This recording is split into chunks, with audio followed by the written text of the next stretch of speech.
Hello everyone, this is Professor Vincent Torre Bungolan. Ayan, so update lamang tayo mga kaibigan sa ating negosyo. Ayan, alam naman ninyo, noong nakaraang taon ay dinagdagan natin ang ating mga negosyo. So we started 2016 bilang isang TNVS partner, no? At ito nga po yung pagkakaroon natin ng mga sasakyan na nakarehistro sa Uber at sa Grab. Ayan, so nag-umpisa tayo sa ride-sharing applications way back 2016. Okay, matagal-tagal na rin po tayo dito sa ride-sharing application na ito.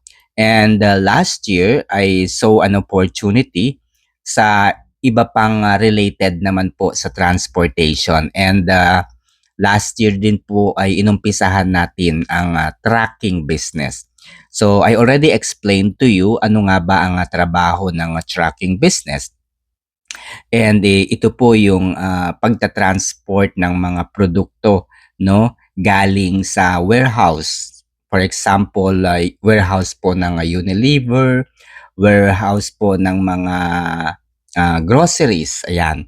And then tinatransport ito sa iba't ibang mga malls, sa iba't ibang mga stores sa South and Luzon areas, no? Sa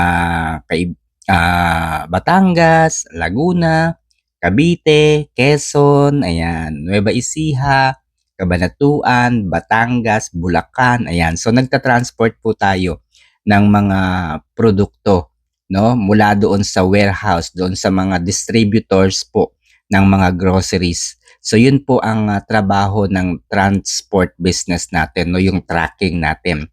So that is the BTB Transport Services. And usually, malaki naman po yung kinikita dito. No, I already explained to you na kung meron kang mga sasakyan, pwede mo talagang ipasok yung mga sasakyan mo doon sa mga distributor companies. No, napakarami pong distributor companies, Del Monte, Fly Ace, yan po yung mga distributors ng mga kumpanya.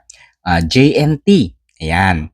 So magkaiba po yung trabaho ng transport, no, yung trabaho po ng mga logistics na tinatawag kaysa doon sa mga tracking business. Magkaiba po, no, yung Lalamove, iba po rin yun.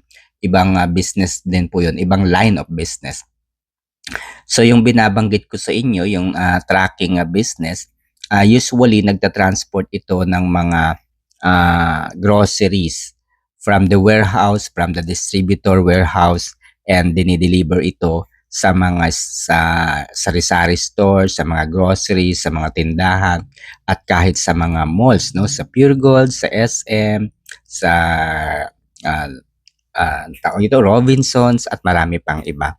So I already explained the income that you may be able to earn from the delivery. So usually, nagre-range po ang tracking business, no? Everyday po yan. Nagre-range po sa 3,500 per day. Imagine nyo yun, 3,500 per day. Per delivery po yun. And kapag na-deliver na po yung isang tawag ito produkto, okay na.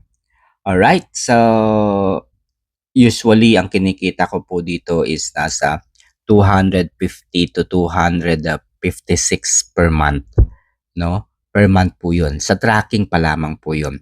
And sa Grab naman, usually boundaries 'yan. So I have 7 cars right now that is registered on Grab, and boundary po 'yun per day ang kwentahan.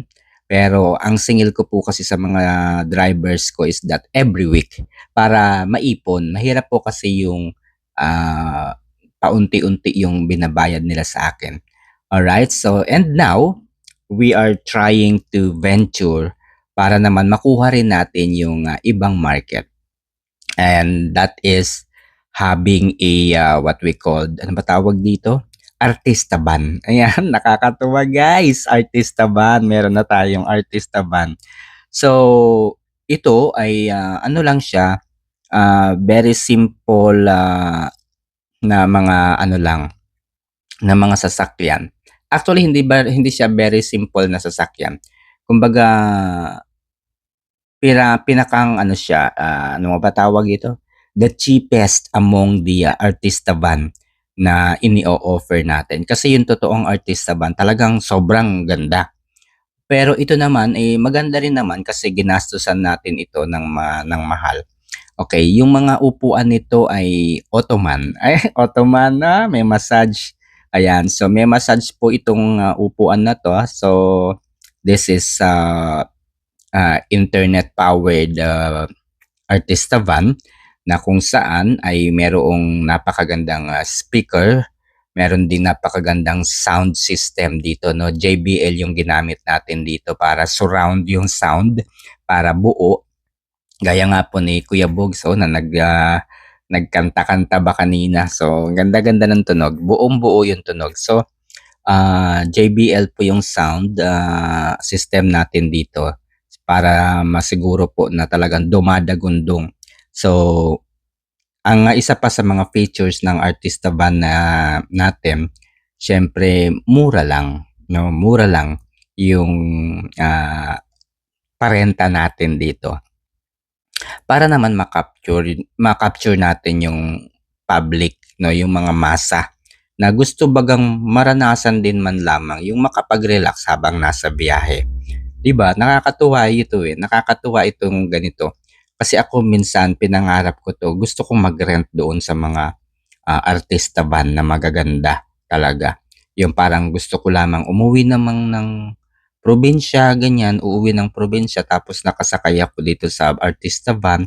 Tapos habang bumibiyahe, eh, kanta-kanta ako dito. Ako lang yung nakikita ko, sarili ko lang yung naririnig ko sa loob. No, di ba ang ganda?